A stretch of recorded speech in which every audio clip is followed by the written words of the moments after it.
Halo guys, ketemu lagi di channel Lintas Ekuator. Kali ini aku mau share tentang tips untuk mengganti oli dan cek seal shock belakang CRF 250R. Apa aja yang perlu dilakukan? Langsung aja. Pertama harus buka shocknya dulu. Pakai kunci 17 untuk baut di atas sama baut di bawah. Nah, ini kita buka dengan kunci 17. Jadi sebelum dibuka ini juga harus ini yang ngendorin subframe. Subframe-nya harus dikendorin.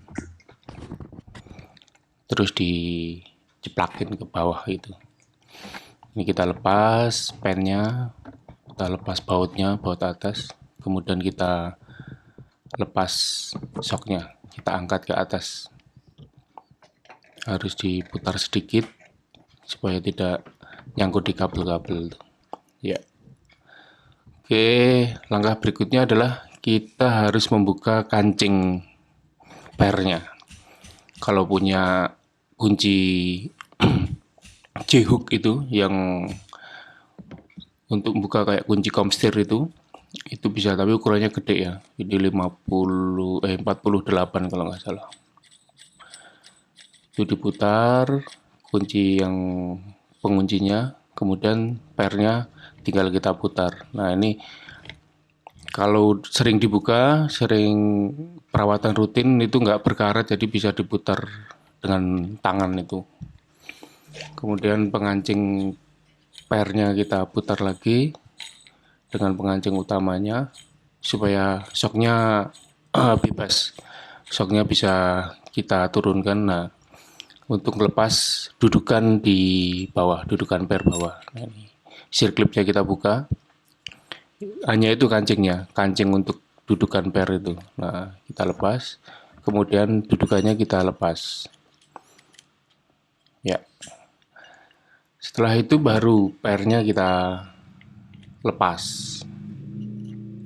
Ya. Nah, per ini yang bawah ini lingkarnya lebih kecil, yang di atas lingkarnya lebih besar ya. Jadi nanti masangnya nggak bakal terbalik. Nah, ini kotor sekali ya kalau udah dipakai, terutama di jalur-jalur yang lumpur itu kotor. Jadi pada terjebak di dalam stopper itu, karet stopper yang warna kuning itu. Jadi itu harus dibersihkan nanti. Nah, langkah berikutnya adalah buang angin dari pentil itu. Kemudian buka setelan kompresi di atas itu, kemudian dibuang olinya dari situ ya. Setelah dilepas, dibuang olinya dari situ. Nah, setelah dibuang olinya, kita lepas apa ini namanya, tabung udaranya itu ya, untuk memberi tekanan itu. Pakai obeng minus, hati-hati jangan sampai lecet dalamnya. Kemudian kita tarik. Ya, itu dia. Itu balon udara untuk memberi tekanan. Itu pressure-nya nanti 170-an. Nah, ini dilepas, kemudian dilepas penutup shock bawah. Kemudian kita ganjal pakai tisu atau kain yang lembut supaya tidak baret itunya ya, asnya itu tidak menggesek as. Karena kalau baret repot tuh. Nah, kemudian ditekan itu piston seal-nya itu ditekan, tekan ya, masuk untuk lepas pengancingnya. Itu ada pengancingnya di dalamnya itu. Dibuka pakai obeng minus sama ya. Nah, itu hati-hati ya lepasnya, jangan sampai baret asnya, asoknya itu. Jadi harus hati-hati, pelan-pelan aja. Kemudian kita lepas asnya itu dari tabung. Di dalamnya itu ada piston sama seal head. Ya, itu pistonnya. Itu seal headnya, seal head. Nah, kemudian piston yang di atas ini, yang warna hitam itu. Nah, ini kita bersihkan kita bersihkan pakai karburator cleaner, boleh jangan pakai bensin ya kalau bisa, karena seal-sealnya bisa melar. Itu kita bersihkan, itu ada sim stuck di situ yang untuk ngatur aliran oli saat rebound di situ. Jadi itu harus bersih, jangan sampai ada kotoran.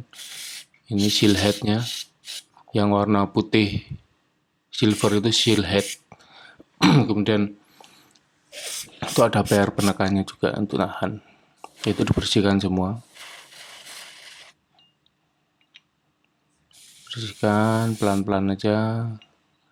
Yang teliti, jangan sampai ada yang tertinggal di situ kotorannya.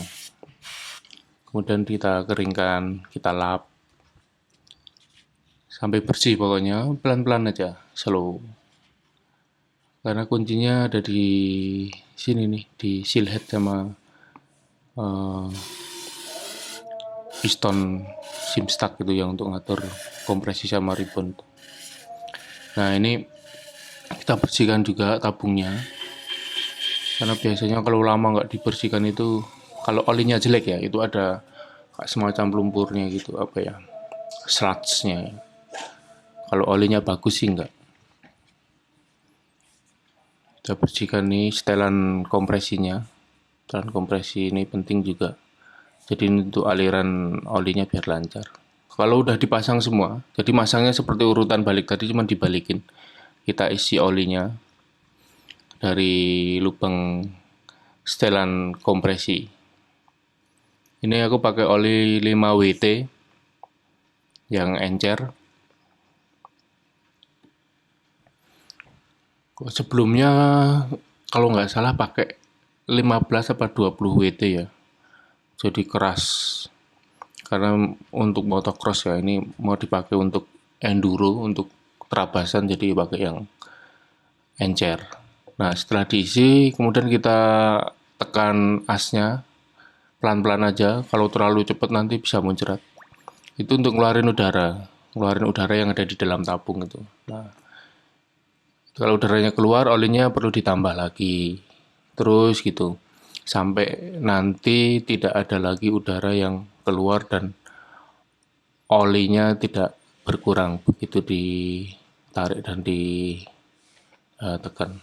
Kemudian dalam posisi seperti ini kita beri tekanan 70 psi ya, 70 psi supaya udara yang ada di dalam tabung balon itu keluar. Nanti akan tumpah-tumpah olinya kalau udah ini, kalau udah udaranya keluar ya. Itu pakai itu tadi ada udara yang keluar, kedorong keluar, jadi olinya muncrat.